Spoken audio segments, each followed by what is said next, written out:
Hey everyone, how's it going? This is Anything and Everything with Matt. This is one of our first podcasts I'll be posting.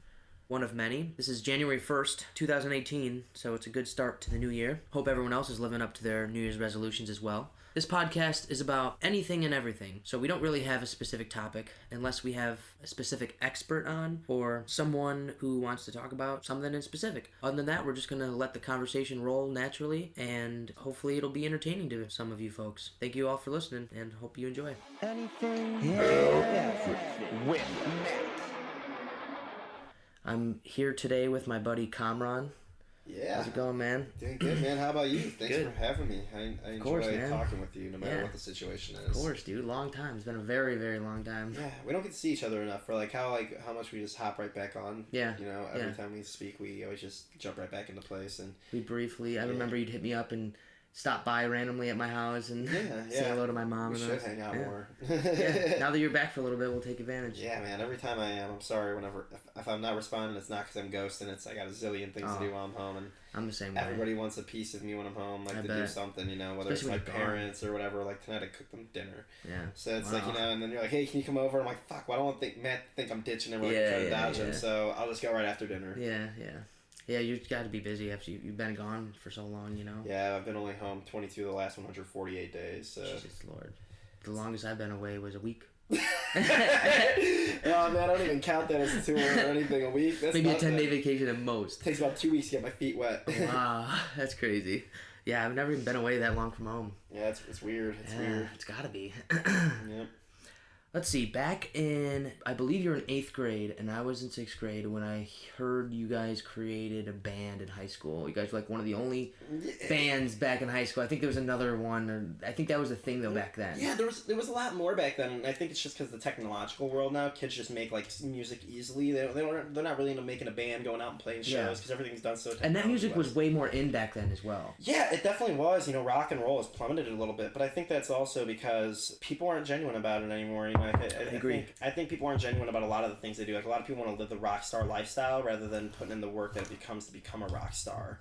So when you do stuff like that, people get discovered, sometimes luckily younger, or maybe not as practiced in their craft as they should have been. And nowadays everybody has co-writers and whatnot, or people writing their music for them, and they're obsessed with that rock star lifestyle and just aren't obsessed with practicing their craft and making the best music they can. They're obsessed with it's kind of like a drug, even me sometimes I have to calm myself down because we're not the biggest band in the world by any means, but we definitely have fans, and it feels good to be on tour because when I'm out there, it's every night people tell me how great of a human being I am, how cool, how that set was, or how this song makes them better. I feel like, I'm doing something for my life. People are stroking your ego each night, and who doesn't love getting their ego stroked like that, So the first time I really realized that to me, when people get really into the lifestyle, it's hard rather than the work. Well, the thing that's crazy is I went on tour as a tour manager for another band. And my mother goes, are you sure you're going to want to do that? And I go, well, why wouldn't I? I love touring. She's like, yeah, but when you're on tour right now, you're playing and everybody loves you when you play. You're a tour manager for another band. No one's going to know who the hell you are there. You're not going to get your ego stroked every night. I'm like, no, I don't care about that. But then I'm sitting there tour managing. I'm like, well, this sucks compared to normal tour. I didn't realize, being out of the situation, being out of my normal element where I'm a player, I'm an entertainer for my fans. They enjoy it. Then when I'm running this person's show for them and collecting money and just making sure stuff happens on time, it's not as fun. It's fun because you're with your friends and you're traveling. Sure. But, you don't get that 30 minutes to an hour of playing and then the hour afterwards of taking pictures of people want you to sign their stuff. It's like, why do you want me to write my name on your damn phone?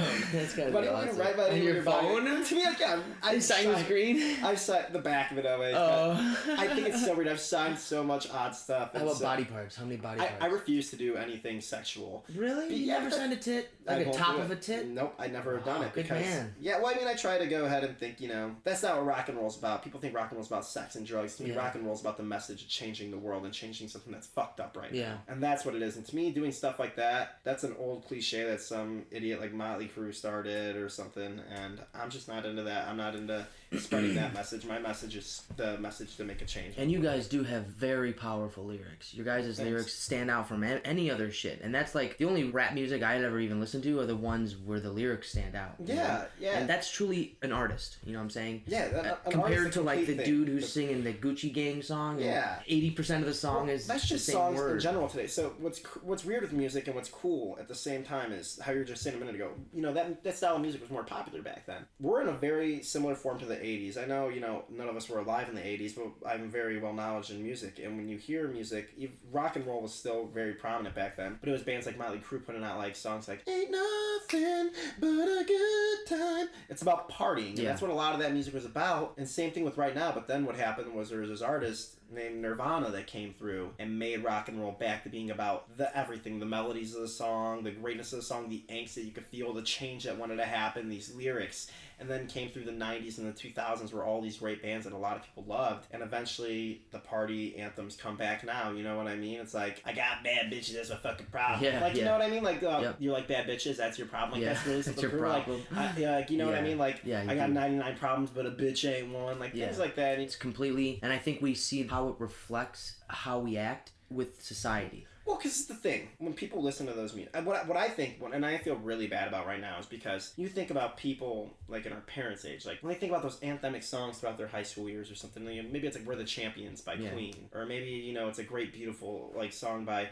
the Beatles, and it's, I don't know, "I Need Help," or it could be, "Let It Be," or something like that. These great anthemic songs that these generations may have had. What the fuck's gonna be our generational song? I know. Looking back on it. What's it gonna be 20 years from now? Like, oh my gosh, this was so great. I don't understand it either. And I'm sure there are artists that do have a good meaning still, but a lot of them aren't discovered because that's not what's selling right now. What's selling is that party mentality. Pushed underneath. Fuck as many people as you can, get as fucked up as you can. There's nothing positive about a change right now. But at the same time, I don't know if everybody, the people that run the world actually want there to be a positive message about change. It's about get these people as doped up and drugged up as we can so they can't think for themselves. Exactly. Like, that's how I feel about it. I mean, I don't know. So is it them influencing us, or are we giving them the power to be who they are? Is the public giving them the power to make... By them, do you mean the musicians? The musicians, like the people, and whoever's the ones who are employing these people, because we know that it sells. We know that these partying and rapping about bragging and all this money you have,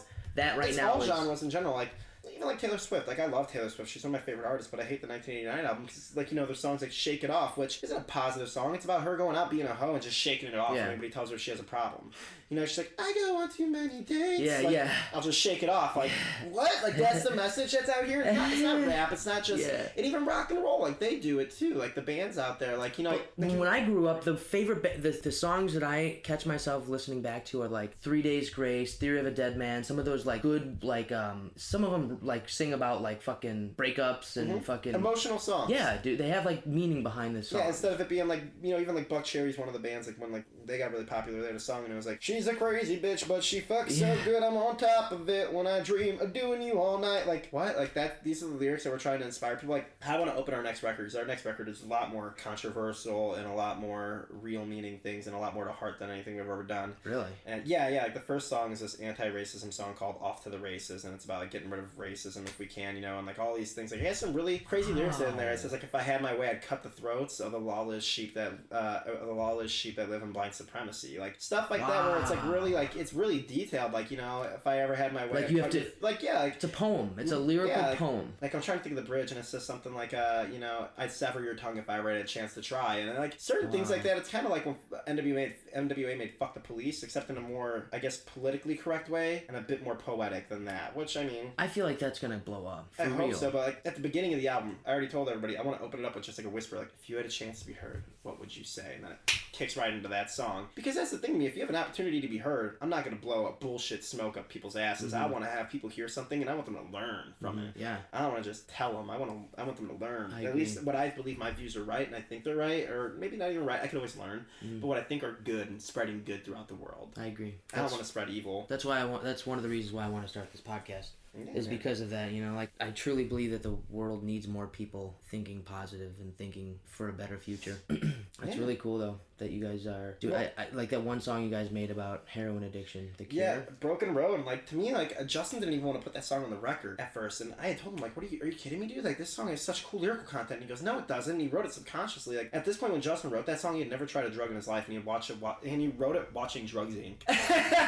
And so, like, it's such, like, a cool... It has a fun catchiness, because it says, like, one more time, two more time, three, and, like, I always think songs that count off 1, 2, 3 in a way are fun. So the chorus is, one more time down this broken road, 2 more lines to keep me hanging on, like 2 more lines snorting them, and then 3 more days until I'm waking up, so it's like, it's really cool, like, in a sense, because, like, you use this fun, like, way to make it catchy, but then when people sit there and listen to what it's saying, like, oh, like, I'm trying to think. It says like lyrics like, "Are you dead deep inside, or did you fail your fate to find? You know, what did you hide inside?" And so like there's a lot of cool things where it really questions it, and that's to me that song really hit home because one of my best friends in my first band, he became a heroin addict, and he had went ahead and told me like his veins are collapsed in his arms now, so he injects in his groin. I know, and it sucks. No. Deep down, he's a good person, and I don't know. I mean, addiction may be a disease, and it probably is, but it's your choice to start doing that drug, which at the same time, and this is a very controversial subject right now, but like, there's a difference between diseases to me where it's something like cancer is a disease. You know what I mean? Because you didn't choose to take cancer on. For sure. You chose to take heroin. I mean, to do unless heroin you smoke cigarettes or chewing tobacco all your life, then cancer is that a choice then though, right? I guess it is a choice still. If you get some kind of cancer like that, but there are people who get lung cancer and never even smoked a cigarette in their life as well, but that's because of all the pollution in the earth. But it's really weird. Like, I don't know, and I don't wish addiction upon anyone.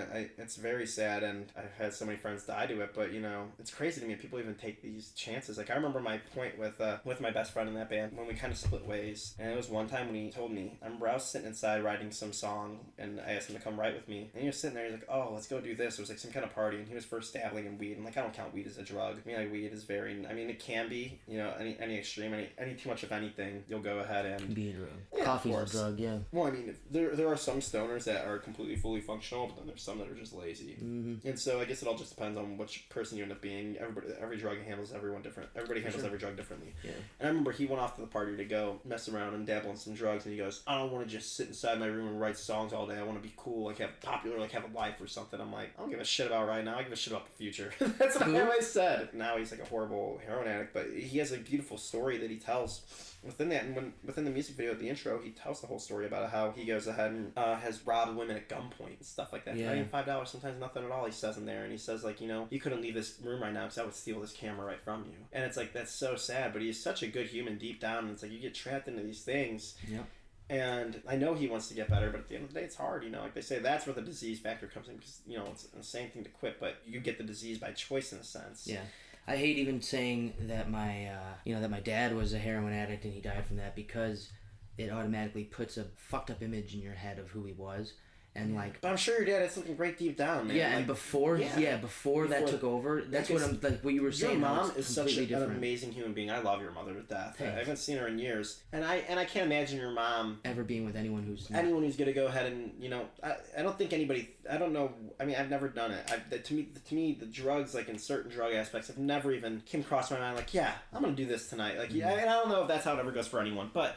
To me, when anything's been offered, like I've been on tour a bunch, dude, I get offered cocaine at least once a week, and never once have I been like, fuck it, let's snort this line. And, but I know fully functional cokeheads as well, but I mean, everything's different. I don't know, playing in the devil's world, I don't know about all that stuff, and taking the risk on it, but I don't know, man. I don't think anybody goes in deciding I want to be a heroin addict. Yeah. I want to go ahead and ruin my life. I think it's something different. I don't think it's necessarily a disease or a choice. I don't know where their dark spot is and point at that at life, you know what I mean? So... I don't know, man. Like, I hope the best for everybody that is an addict, and I really hope they can all recover, but... It's cool that you guys are making songs about stuff like that, though. Yeah, well, it's crazy. There's no songs about that shit. Yeah. Maybe Logic has a couple of ones, and he's the only one. He's blown up from those songs, I mean, if you guys are doing that same shit... Yeah, it's crazy because I feel like a lot of people don't care about the message right now in music, but the fans that we do have love our message. And that's what's more important than even getting more famous, is that the fact that you're creating butterfly effects in everyone's life. Yeah, I hope that one day maybe someone watches the video for Broken Road and they see it. This is a true story for some kid that's on there that's spilling out his heart, because Nick, even when I asked him to come do this, I'm like, I know you don't want to go ahead and reveal yourself to the world. Like, we have got a lot of fans, so he's going to be on YouTube to hundreds of thousands of people, spilling out that he's a heroin addict, and nobody wants to admit that, but he said he didn't care about that. He wanted to go ahead and hope that he could prevent someone from touching it. Did he get a lot of people reach out to him or anything? I didn't release any of his information. Okay. Like, I never tagged him online or anything, because I don't know if he wanted all that, but a lot of people reached out to us and told us how much that's helped them, because their brother or something is dealing with addiction, how real this really is. And a lot of people, it doesn't even have to be heroin, man. It could go ahead and be any kind of pills. Pills are crazy too, you know what I mean? Yeah. There's all kinds of drugs out there. It could be alcoholics that, are just horrible with it. And so to me, I don't know. That was just one of the songs on that record. And even now, we have like a really cool song about blisters. It's called Blisters, and it's about people that work really hard, like labor jobs. and how we're not really taught to really dream, and it's about I've got blisters on my fingers because I grind to pay the bills, and then that's what we're saying is like these hard workers. And Justin wrote about his dad because his dad's Is this the new album that's gonna drop? Yeah. So his dad is what was that? Does it have a name yet? It's called The New Hope. The New Hope? Yeah, A New Hope. So A New Hope? I like that. I want it to be the new hope for rock and roll. That's cool. So yeah, it's gonna be called The New Hope. And The New Hope? Yeah. That's dope, man. So that's what I wanted to do, and pretty much the song's about how Justin's dad is he's a welder, and his dreams were much different than welding growing up. But in this world that we live in, you're taught to dream until you become 18 years old, and then it's like, nope, go do something in the real world. Yep. But your whole life, literally, elementary you are school, taught to dream until then. Middle school, elementary school, it's like, oh, do this art. You could be anything you want. I remember filling out those papers. What do you want to be when you're older? Yeah. Like in 7th grade. And like, what? It's like you had a choice of anything. Yeah, and and they coddle you. But then as you get older, you realize these things are pretty hard to do. Yep. And I don't know. That's one song is Blisters. Another song is called I'm trying to think. It's called Excite because we changed the name so many times. These songs before they ever get released. And another song is called Built to Last, and it's about the chorus says sometimes I wonder when is this hamster wheel gonna end? When will I get up again and realize when will I get up and realize I am whole again? So it's like the song's about everybody, like how we're all, even if you're a musician, you're kind of like always stuck in these places and you repeat the same thing and you're almost in a hamster wheel and your day is on repeat, not just, and like a lot of people maybe think that we're trying to bash workers or whatnot because like get up, go to your job, drive back home, and you repeat your life. Even me, I'm on tour, I'm the same thing. It's just a different city. Like a lot of time I'm in a van all day, load in, do this, and repeat, and it's when is the hamster wheel gonna end? When are you gonna feel that fulfillment? When are there gonna be these changes, these happier things, like when is there more to life? And that's what that whole like the hamster wheel theory, not hamster wheel, the theory, but like I don't know, I'm trying to think of like the like the idea behind it though. Yeah, the whole idea of it's pretty deep though. Like it's all about really finding what you love, and at least that you're touring, you may be feeling like it's on repeat, but you're doing stuff that you I'm doing something where I feel like I'm making some kind of change in life. Like I said, right now, man, I got a side job with AT&T, and I'm making more money than I would if I went to college. But at the end of the day, what the fuck am I doing for the world? I don't give a shit about that money. I'd rather be a poor musician than do that, or at least I need to make something to have a place to live. But the end of the day, to me, it's like, have you ever seen the movie Risky Business with Tom Cruise? It's a big 80s movie.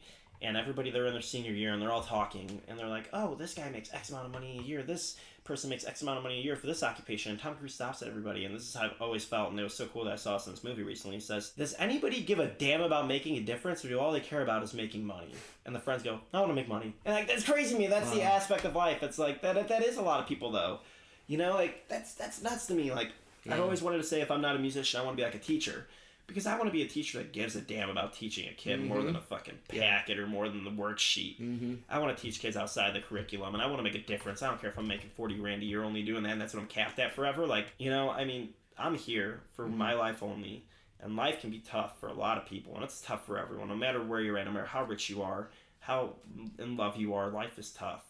So what you can do as a human being is just try and make it a little bit less tough on other people. Don't be an asshole and try and help and make people's lives happier. That's just how I've always felt. It's a very great way to put it. Yeah, man. So why the hell am I going to sit there working in an office trying to make money instead of going out and trying to affect some kid's life that'll maybe make them happier? And just do little gestures by opening a damn door and saying thank you for the next person when they go through. Like, just trying to make life happier for people. I want it to be like a 50s TV show where some kid walks in the store. It's like, hey, how you doing today, Skeeter? You know what I mean? How you doing today, Scooter? How you been, little buddy? Yeah. All that stuff like that. You know what I mean? Instead, nowadays, people think you're weird when you're like, hey, like when you walk into a store, it's like Best Buy or something. You walk in and like, hey, how are you today? And it's like, hey. You know what I mean? Yeah. But that's so weird to me. I wish, like, but it's so weird because if you try and make conversation with people, they look at you like you're weird. Like, you go to like, if you're on like public transportation or something one day, you'd be like on the train, this person sitting next to you, hey, how you doing? That would be so weird. They'd be so weirded out, and we'd feel uncomfortable. Like me, even as a person that likes to try and do that, I feel so uncomfortable. I'd be like, why are you talking to me? Why am I having human interaction? I want to go to my digital interaction on my Black Mirror. It's so weird. That is weird. Yeah, it's so odd. But how you put that too, and like on making an impact on people's lives. Like life is already hard. Why make it harder for people? And I heard kind of like the same kind of quote, like, every step that you take, you take a step that makes ripples of shit right? Like you take a negative step that will eventually, these ripples of shit are going to turn into waves, and it's going to butterfly effect into something later on. Like every bad decision or negative decision you make can lead on to something bad for somebody else, you know, whether it's you're actually interacting with them face to face or it's just something that you do, like fucking littering and shit like that, you know, will add up to the bigger problem in the end. Yeah, a lot of people just think about me right now. People don't think about the future. Like, I'm very much a environmentalist on a lot of spots. I'm very much a, you know, I mean, I hate saying this part because I hate saying like a vegetarian or something because I don't ever tell people I'm vegetarian. Like when I go out to eat, like even when I go out with like a girl on a date, I don't even mention it. I just order a meal, and if my friend wants me to, if I have friends over and I'm cooking food and they want like steak or something, I still cook it for them.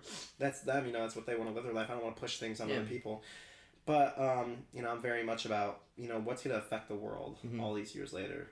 You know, like, so like when my environmentalist spot, like, you know, I would never litter. And people, when I yell at them for it, they're like, oh, it's not going to affect me. Yeah, but, you know, you're going to have kids.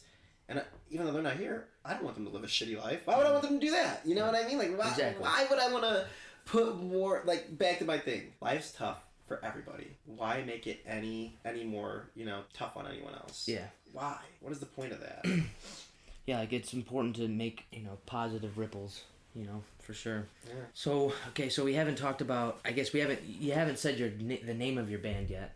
It's called Open Your Eyes. Yeah, which is also a great name. Yeah, we wanted a name that had like a message behind it. Like, we're looking at names and like, you know, a band that does it now is Rise Against. You know, they're very political. They very much, you know, if you listen to Rise Against and you sit there and listen to the lyrics, you know what the hell they're talking about. And that's, you know, I mean, we just wanted something to talk about. That's kind of how you guys are a good comparison to Rise Against, at least with lyric-wise. And yeah, lyrical content we are. I think, like, Rise Against is more just driven for a political sense, while we try to hit everything. Yeah. Just because...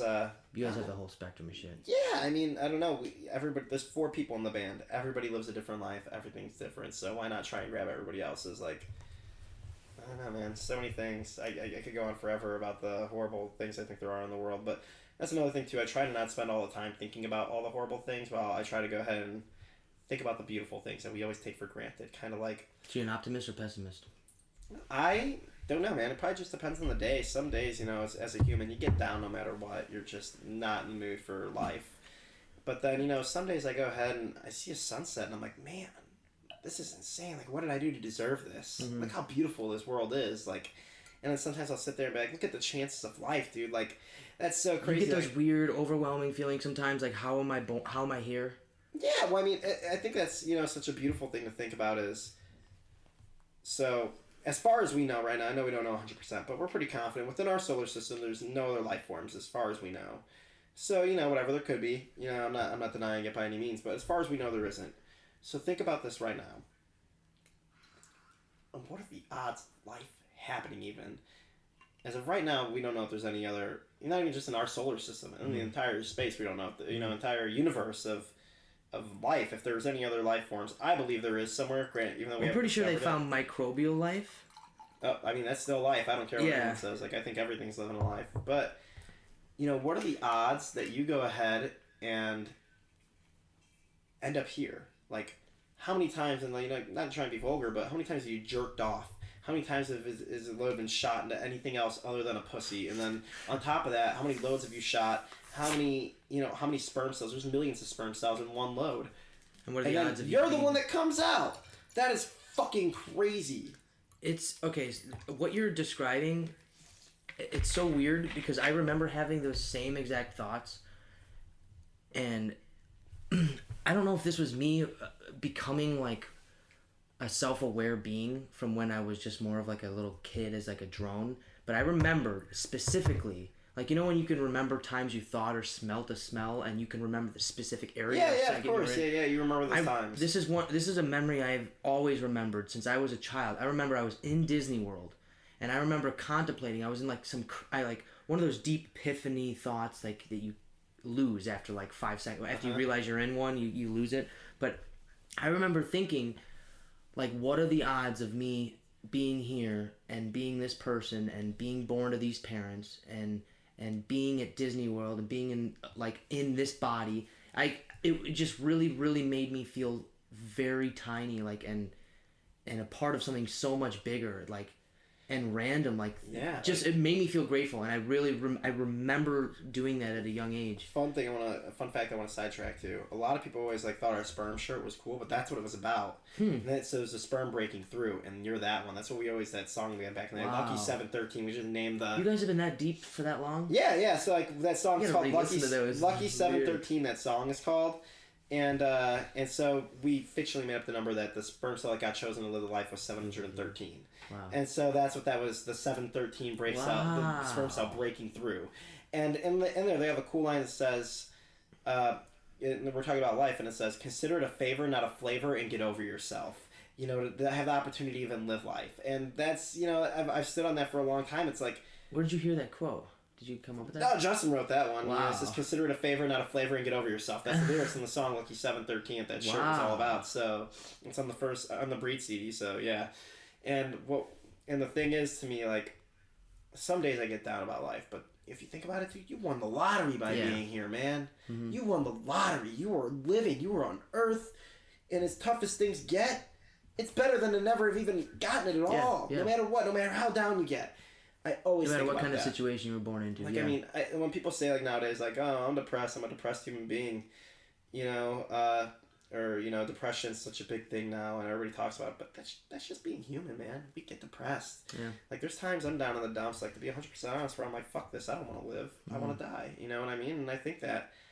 And then I really sit down and think about, wow, yeah, I've only got one chance here. Fuck it. Why not live it out for the...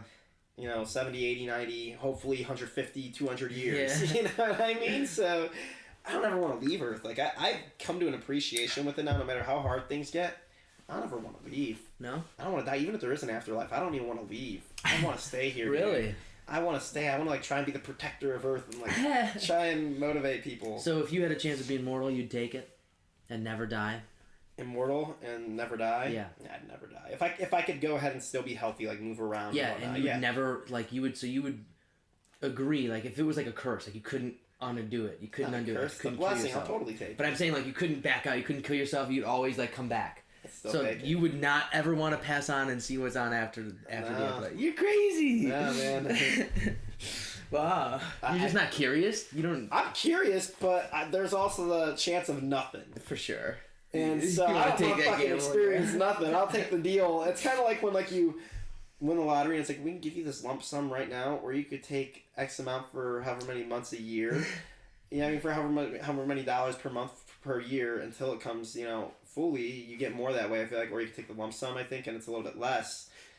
But who's to say that company isn't going to crash or whatever, wins the lottery, and that money's fucking gone later on? Hell no. I'm taking the money back. Oh, my God. That's the way I'm looking at it. I'm not passing up on life. I'm stoked to be here. I don't want to leave.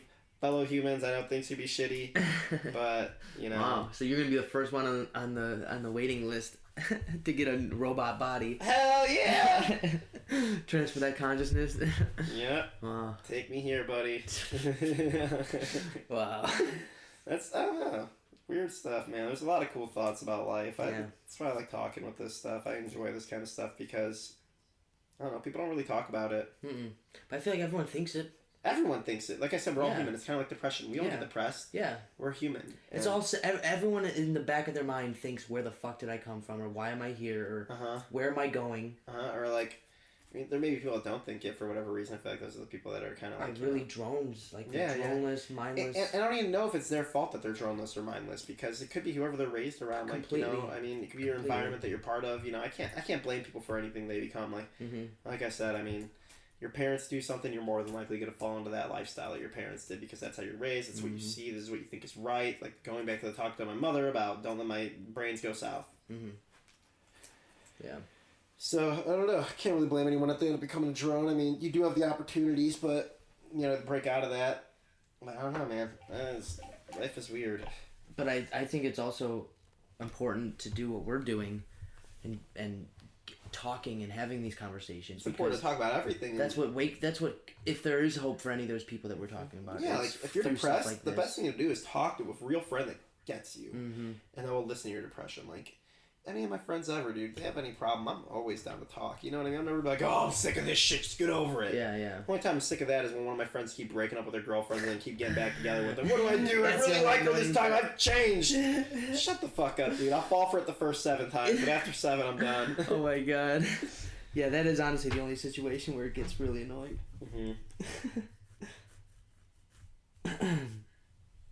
So when are you guys going on tour next? When does that album drop again? When is it? We don't know yet. We're still recording it. Yeah? How many songs are on it? We don't even know yet because we're still recording it. Hell yeah. How many got so far? 7 are recorded, and we have over 70 demoed, though. Wow. So we have 7 we've already actually recorded. Over 70 have been demoed. 70 to just pick from? Yeah, that we've already recorded, like, ourselves in our bedroom. God. And like, oh, this that is aren't pretty out good. yet? Yeah, no, yeah, they're just, like, our back catalog and stuff. Oh, and, nice. We go through it every so often. Like, me and Justin are really the ones that choose the track listing, I feel like, because, I mean, we're kind of drummerless at the moment. We got a new guy. But our other guitar player, he just has a lot of stuff going on with life. Like, he's having a kid soon. So, me and Justin have been taking a lot of the load on for the band at the moment, and pretty much, yeah, we're just have like 70 songs, and him and I will like send each other a text back like every like couple weeks. I'm like, what do you think about this for the track listing of all, like, we have like the demos of all of them, and they're always like, man, I'm like, well, what do you think if we grab this part and throw this part into this song, because I really like this part, but I don't think the chorus is good in it, so let's grab the chorus from this demo and throw it together. Wow. So yeah, that happens quite often too. And cool. Yeah, Justin's really creative. He has a bunch of songs like on there. I've helped write 2. Really? Those are all from Justin though? I guess like when you go down to songwriting is like what counts as if like bass doesn't count towards songwriting, which is really weird. But you know, it is what it is. But I mean, I write all my own bass parts, and like I help with little things here and there. But like songs like the "Off to the Races" song, I came up with that concept. I came up with the vocal melody for part of it. I wrote the guitar part and the vocal melody for the bridge. So like that one's a real big co-write, and then another one, I wrote the song for the majority, and Justin helped on all the other ends of it. So it's a really poppy song and really cool. But we don't know if we're gonna end up picking that one yet. Wow. So I mean, I don't care if my song gets picked or not. I just want to pick whatever the fuck is best. I don't care about. I don't have an ego when it comes to shit like that. I'm like, let me write my bass part and I'll be happy. That's cool though. That kid is talented as fuck too. Oh, he's so talented. He's a really cool person. You should have. I was gonna say, if would he ever come on? 100%. Yeah, hell yeah! I'd love to have him talk on. about this, but you know, Justin is nowadays he's more religious again. When I first met him, he was religious, and then now like he doesn't even like questioning like that. But I mean, he still is very insightful to talk to and learn a lot from. You know, I love Justin to death. Yeah, I bet you he's a good conversation to have.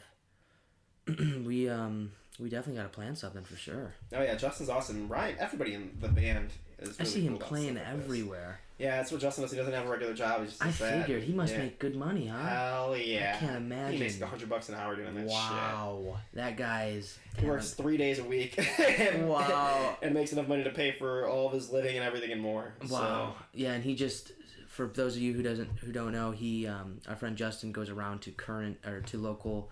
What is it? Bars and restaurants. Restaurants, anything like that. And he just does solo guitar. Yeah, he just plays guitar by himself. Sometimes he has another band, like he'll play with like a cover band, and they'll be like a full on band. But he's really cool, man. Like his voice is so good. He'll be playing, and then he records something on the guitar while he's playing it, and then he hits the pedal that records it, and then he'll play a different lead over it. So my God, he doesn't have to have anyone else. Yeah, so it's like a lead on the station. spot. Yeah. So he'll like have a lot of stuff like that where it's like multiple spots of his guitar playing and whatnot. So it sounds just like crazy. Yeah. So I mean, it'll be cool. Like, he plays a lot of covers when he does it, and then sometimes he'll throw in some OYE songs. He's almost like a damn dual piano players, but like guitar. He can play anything. Yeah, he can play piano too. Jesus. Yeah, and like I know he wanted to start learning violin soon, and like he is just I don't know, he's cracked the code on music and understands it phenomenally. Well, if you could do guitar like he can, piano's probably simple as fuck. Because it's like he wrote like one thing that I heard recently, and he's like going like like on a piano. I'm like, what? How are you hitting these notes as fast? You've never been a pianist. Like, how are you just going from not playing this instrument and be like, oh, it's just this? That's insane. I don't get it. All of us aren't that lucky, but I'm lucky enough to get to play with them. Like, honestly, like to this day, dude, like I have an offer to play with another band. Like, I go out with them every so often. And, like, they're going to Europe soon. And I got offered to go on a tour bus over Europe. That was my first time ever doing a tour bus. It's a double-decker tour bus. Wow. They're going to Italy, Paris, Czech, Austria, Germany, Scotland, all kinds of shit, England.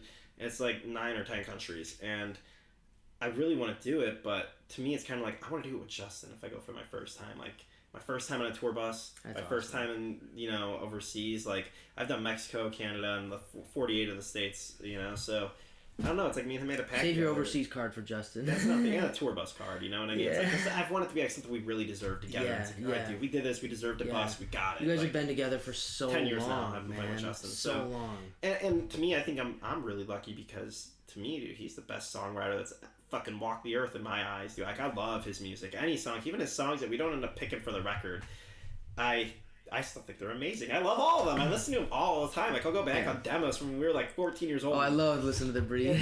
Well, even like some demos that never made it, like or parts that cut out of songs. Like earlier we were talking about it, like, you know, the ripples you do or whatnot. And one of the lines that was really cool, it stuck in my head when he said, one of the lines that says, "All this time I've thrown away has brought me to where I am today." Wow. And I'm like, that's really cool, you know what I mean? Like, things like you've thrown away life on, but it brings you to where you are. And like, I like when things are poetic like that. Like, that's not even like his most poetic line, but I love that. Like, it's stuff that you can literally just, like, break down the lyrics and, like, has such deep meaning. It's like a poem. Yeah, it's like oh, man, that's really cool. Like, you know, like, because sometimes people feel like they threw away their life, but then they end up finding something else later on. And that's the thing.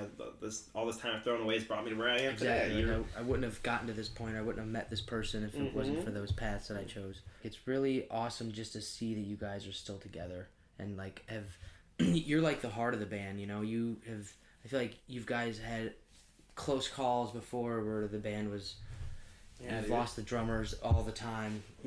Drummers frequently.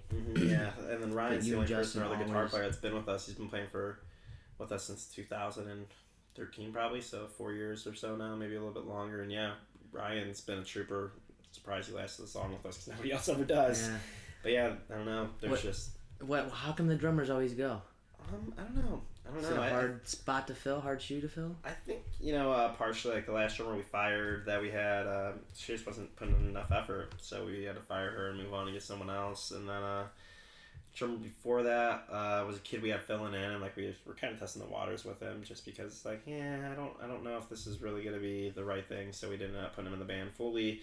Our other buddy was Shane. He played spinner on Degrassi, and I really wanted him to be in the band, not just because of the Degrassi factor, but because of he was a really good writer on drums. Like, he wrote a lot of cool stuff. He brought a really positive feeling to the band. Like, everything about him was really good. Very egoless for having a famous lifestyle at some point. That's cool.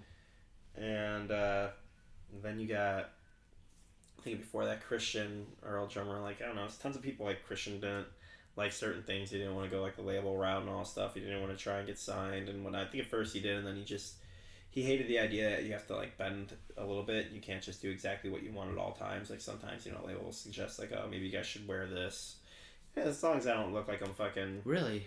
What do they suggest? Like, wear what? Things like, I mean, like your management, like, you know, ripped jeans or something. Like, I started doing things like our management's like, you know, it looks better if you do this, whatever. Really? Like, yeah, and I'm like, oh, I'll check it out. And, you know, like, I'm not going to be opposed to trying. I'm not going to say no just because you told me. And now, like, I love these. Like, I wear these when I'm, you know, not even, and if they know that it will work, fuck it. Yeah. Right? Usually, I'm not wearing a fucking uniform. I'm like, oh, what are you going to go do? Get a job somewhere else? You don't need to do. You have to wear your fucking job uniform then. I'm like, there's things that go with it. And, like, I mean, my style on stage is pretty darn similar to what I wear off the stage. Sometimes it'll be a little bit excessive, but for the most part, it's shit like this, dude. And, like, I love these pants down. Sometimes I'll wear regular, you know, blue jeans, but I wear this a lot, too, so I don't know. Cool.